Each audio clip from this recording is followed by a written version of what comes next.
A bit of breaking news out of the NBA. Brooklyn Nets superstar Kyrie Irving is staying put in Brooklyn.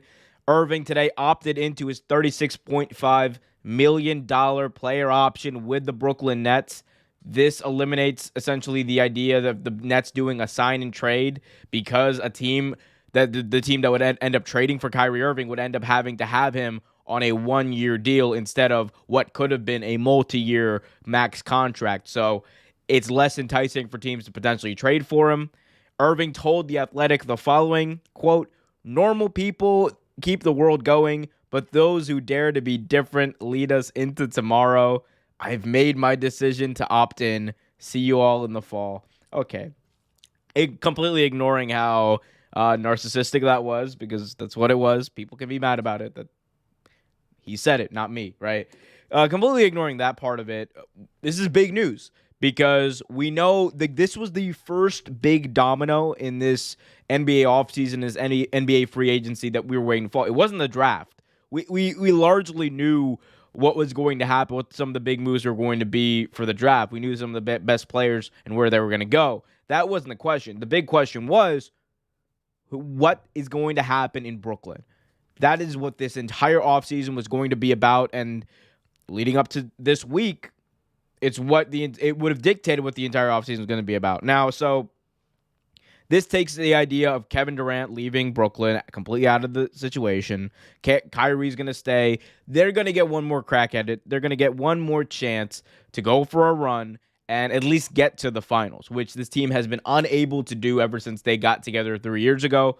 You can say they've had 2 seasons or what have you together because the first year KD was injured, Kyrie didn't want to play, and then all the rest of the stuff was largely just due to the fact that the players weren't on the same page for one reason or another, whether it was a vaccine, whether it was taking time away from basketball, whether it was James Harden just not being in it in Brooklyn, just not wanting to play in Brooklyn.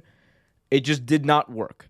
Now, this also leads the speculation of Kevin Durant going to Portland and joining Damian Lillard. Like that's all old news now. Like, he's staying put. The entire reason of KD leaving was because Kyrie was leaving, and if Kyrie's not leaving, there's no reason for Kevin Durant to leave. So here's the thing. We know from Adrian Wojnarowski that after Kyrie Irving created the list of teams that he wanted to be traded to, the Nets did consider working out a sign and trade, but they couldn't agree to terms with some of the teams. The Lakers apparently were the only team that were interested. The only known team, according to Woj, I should say, that were interested. And without that ability to do that sign and trade, it was all up to Kyrie about whether or not he wanted to opt in. We now know he's opting in. Mazel tov to Kyrie. Mazel tov to the Brooklyn Nets. Where this gets a little more complicated now is the pressure is on. Like, this is it. This is the make or break year for the Brooklyn Nets. And I know a lot of people have said it last year. A lot of people, like, every year is a make or break year, honestly, when you're a team of this caliber, a team of this stature. But legitimately, when we're talking about, the stakes couldn't be higher because the team is likely going to be broken up one way or another if this season just doesn't work out for whatever reason. The stakes have never been higher, and it's make or break. If the Brooklyn Nets don't get to the NBA Finals this year, it's over. And all of it is over. Kyrie Irving, Kevin Durant, the hoopla about them coming over to Brooklyn, winning not one, not two, all that stuff that LeBron said like 10 years ago when he went to Miami. All of it is over. It doesn't matter. And it was, for honestly, a waste of time. A lot of the Brooklyn Nets from the past few years, like this era of Nets basketball, has just been spent waiting. And it's been spent waiting for a few things.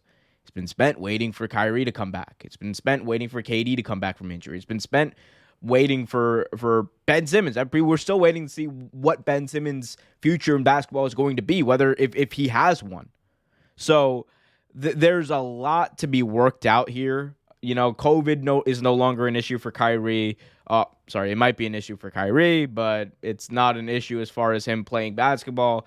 The Hopefully, Kevin Durant is going to get healed up and going to be ready to go. There's no indication that he won't be by the opening tip of the season.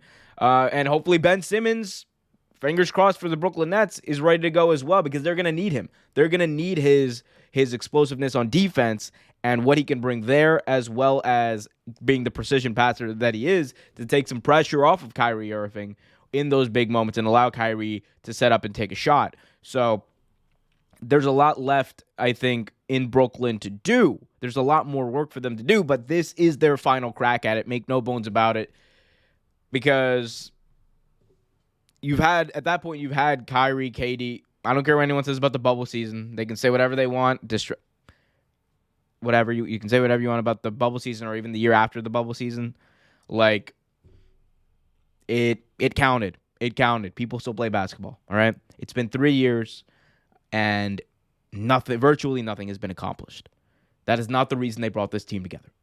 And I understand people might think that that's harsh. From a basketball perspective, this team was brought together to win a championship. And there's very little excuse for them not to when you have other teams going out there and doing it. The Milwaukee Bucks won the title.